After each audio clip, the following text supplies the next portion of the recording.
Morning పిల్లలు. Good morning sir. Very good.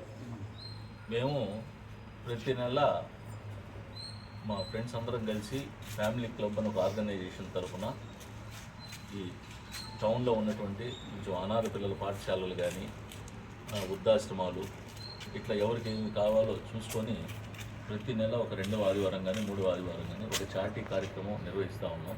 దాదాపుగా 6 సంవత్సరాల నుంచి 7 సంవత్సరాల నుంచి. అందులో భాగంగా ఈ నెల 52వ చారిటీ కార్యక్రమాన్ని ఇక్కడ నిర్వహిద్దామని చెప్పి అనుకున్నాం. లోగడ ఇక్కడ ఈ వాటర్ ప్లాంట్ కానీ జాడు బండలు కానీ ఫ్లోరింగ్ కానీ దాదాపుగా చాలా వర్క్ చేయించాం. లోపల వర్క్ మన పైప్ లైన్ అవన్నీ కూడా మా ఆర్గనైజేషన్ తరఫున అప్పట్లో చేయించాము.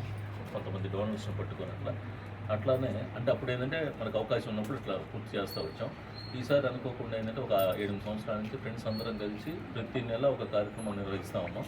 అందులో భాగంగా సుభద్రమ్మ గారు మీకు ఐడియా ఉంది, ఆమె చానాడు పాపం అసలు ఒక రకంగా చెప్పాలంటే ఈ పిల్లలకి తల్లిలాగా చేసింది ఆమె. అప్పట్లో దాదాపు 100 మంది 200 మంది 300 మంది ఉండేవాళ్ళు. తర్వాత ఇప్పుడు మళ్ళీ ఈ కేపీహెచ్పి ఆర్గనైజేషన్స్ పెట్టిన తర్వాత అబౌవ్ 50 క్లాస్ వాళ్ళందరూ మీకు పంపించిన మెంబర్స్ బాగా తగ్గారు. అని పెట్టిన తర్వాత తగ్గారు. అందువల్ల ఇప్పుడు ఏంటంటే మా అవసరం పెద్దగా పడట్లేదు.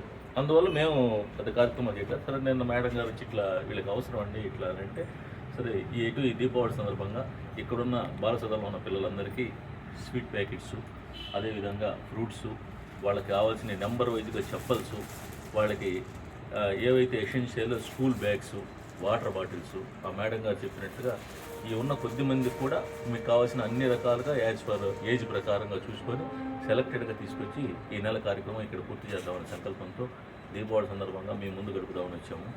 Okay childrens, all the best. మీరు కూడా చక్కగా చదువుకొని మా ఫ్రెండ్స్ లాగా మీరు కూడా 10 మందికి హెల్ప్ చేసే పరిస్థితికి మీరు రావాలి. అలా రావాలి అంటే ఒక 15 సంవత్సరాల దాకా 20 సంవత్సరాల దాకా నిరంతరంగా కష్టపడితే ఆటోమేటిక్గా వచ్చేస్తారు. పెద్ద సమస్య ఏం కాదు. అందరూ ఇక్కడి నుంచి వచ్చిన వాళ్ళే. కష్టపడితే ఆ కష్టమే మన జీవితంలో పైకి లాక్కొచ్చు. అర్థమైందా? పెద్ద పిల్లకాయలు. ఓకే అమ్మ, మీరు ఒక్కళ్ళు పిలిస్తే చిన్న క్లాసులోకి ఒక్కళ్ళు ఒక ఐటమ్ ఇటో మళ్ళీ పక్క వస్తే ఇంకోళ్ళు వస్తారు.